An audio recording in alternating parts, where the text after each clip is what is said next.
నమస్తే ఫ్రెండ్స్, నేను మీ తేజాని. ఇవాళ ఒమేగా 3 ఫ్యాటీ యాసిడ్స్, ప్రోటీన్స్ మరియు ఫైబర్ పుష్కలంగా ఉండే అవిసె గింజల కారప్పొడిని ఎలా ప్రిపేర్ చేయాలో చూపిస్తాను. దానికోసం అయితే ఇక్కడ స్టవ్ ఆన్ చేసి ప్యాన్ పెట్టేసుకోవాలి. అందులోకి 1 కప్పు అవిసె గింజలను వేసి వేయించేసుకోవాలి.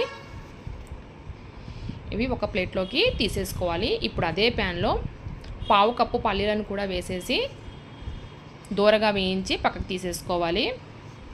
ఇప్పుడు 15 ఎండుమిర్చి, గుప్పెడంతా కరివేపాకును వేసేసి వేయించుకోవాలి. 1/2 స్పూన్ ఆయిల్ అయితే యాడ్ చేసి వేయించుకోవాలండి. ఇవి కూడా వేగిపోయాయి, ప్లేట్లోకి తీసేసుకోవాలి. ఇప్పుడు అదే ప్యాన్లో 2 స్పూన్స్ మినప్పప్పు, 2 స్పూన్స్ ధనియాలు, 1 స్పూన్ జీలకర్ర, 10 మిరియాలను వేసేసి 1/2 స్పూన్ ఆయిల్ యాడ్ చేసేసుకొని ఫ్రై చేసుకోవాలి.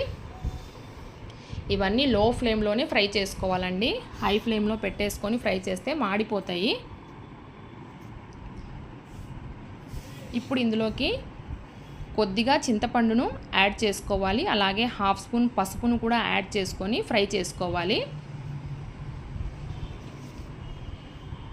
ఇప్పుడు ఇందులోకి చివరిగా 1 స్పూన్ కొబ్బరి పొడిని అయితే యాడ్ చేసేసి ఫ్రై చేసుకొని పెట్టుకున్నానండి. ఇవన్నీ చల్లగా అయిపోయిన తర్వాత ఇందులోకి తగినంత ఉప్పు, వెల్లుల్లి రెబ్బల్ని కూడా వేసేసి మిక్సీలో గ్రైండ్ చేసి పెట్టేసుకోవాలండి.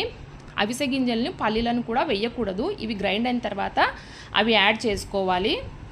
ఈ విధంగా గ్రైండ్ చేసుకోవాలన్నమాట. ఇప్పుడు ఇందులోకి మనం వేయించి పెట్టుకున్నాం కదండి అవిసె గింజలు, పల్లీలను కూడా వేసేసుకొని గ్రైండ్ చేసి పెట్టేసుకోవాలి. ఎంతో కమ్మగా ఉండే అవిసె గింజల కారప్పొడి రెడీ అయిపోయింది. ఇంకెందుకు ఆలస్యమండి, ఈ వీడియో మీకు నచ్చినట్లయితే మీ ఫ్యామిలీ మెంబర్స్కి, ఫ్రెండ్స్కి షేర్ చేయండి. ప్లీజ్ సబ్స్క్రైబ్ చేసుకోండి.